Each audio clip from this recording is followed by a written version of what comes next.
The protagonist never imagined that a single self-destruction attack from the Demon King would completely rewrite his life. That explosion not only destroyed his home, it also led to him being taken in by a black rank S-class adventurer. At first, it sounded like a blessing. In reality, it was the beginning of hell. Ever since Marlon adopted him, his daily life could be summed up in one word: suffering. Couldn't learn fire magic? Then no dinner. So he forced himself to master fire magic before mealtime. Winter training was even worse. One day, he used magic to create a small horse sculpture. Marlon immediately enlarged it, then made him jump off from the top. At that point, it wasn't training anymore. It was survival selection. Yet the protagonist never complained. He only believed that he was still too weak. One night, Marlon got completely drunk. The protagonist used healing magic to sober him up. He thought he could finally get some rest. Instead, Marlon immediately dragged him back into another round of magic training. Then one day, everything changed. By accident, the protagonist picked up a grimoire. The moment he touched it, his body resonated with it. The next second, he collapsed unconscious. When Marlon witnessed this, his expression changed completely. It meant the protagonist possessed the qualifications to be acknowledged by a grimoire, a true chosen one. But Marlon wasn't happy. Instead, he made up his mind he would never allow the boy to walk the same path he once had. So he decided to raise him as a white mage, a support specialist, a healer, nothing more. The training afterward became even more ridiculous. The protagonist could accelerate the ripening of fruit. Marlon, meanwhile, could restore a dead tree instantly, bringing it back to life and covering it with fruit. That was the difference between them. When the protagonist first encountered ancient magic, Marlon's reaction was unusually intense. He immediately pretended not to care. You don't need to learn that. The reason was simple. It was a forbidden power that had vanished hundreds of years ago. The protagonist didn't understand, but he remembered it. Training continued relentlessly. Summon a staff too slowly? Get yelled at. Magic not polished enough? More scolding. In Marlon's eyes, the protagonist was still nowhere near ready. Then one day, Marlon did something even crazier. He blindfolded him and threw him deep into a forest.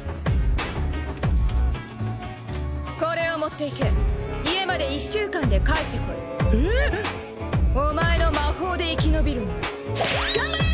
The moment he landed, a monster locked onto him, and as a white mage, he possessed no offensive skills whatsoever. His only option was to run. When he got hungry, he used magic to ripen fruit for food. To survive, he began improving his magic non-stop, strengthening his fingers to climb better, reducing mana consumption for endurance, enhancing perception to detect danger earlier. After struggling through countless hardships, he finally crawled back home, then collapsed at the front door. Marlon looked down at him, and only said one thing: not bad. 2.5 years passed in the blink of an eye. One day, the protagonist discovered a book on the table. It was about human cities. Only then did he realize it was time to leave, so he departed from the forest alone and set off on a journey. After arriving in a human city, he spent his last bit of money on a piece of bread. At that moment, a flyer blew into him with the wind. It was a recruitment notice for adventurers. And so, fate began turning once again. The protagonist joined the hero's party. Their first mission: subjugate a cyclops. The battle began. The hero was immediately pushed back. The entire party fell into danger. Just when everyone thought they were about to be wiped out, the protagonist made his move. Standing at the rear, he simultaneously cast buffs on the entire team. The next second, the tank blocked a devastating attack and felt the impact become lighter. The mage successfully restrained the enemy. The hero seized the opportunity and delivered the finishing blow. Everyone assumed the victory belonged to the hero, but the tank looked directly at the protagonist. She knew the truth. The person who changed the battle wasn't the hero, it was him. Unfortunately, the hero couldn't care less. The mission rewards piled up like a mountain, yet the protagonist received only 5 coins. The hero's reason was simple: any white mage can replace you. You're just decoration. The protagonist didn't argue. He quietly walked away.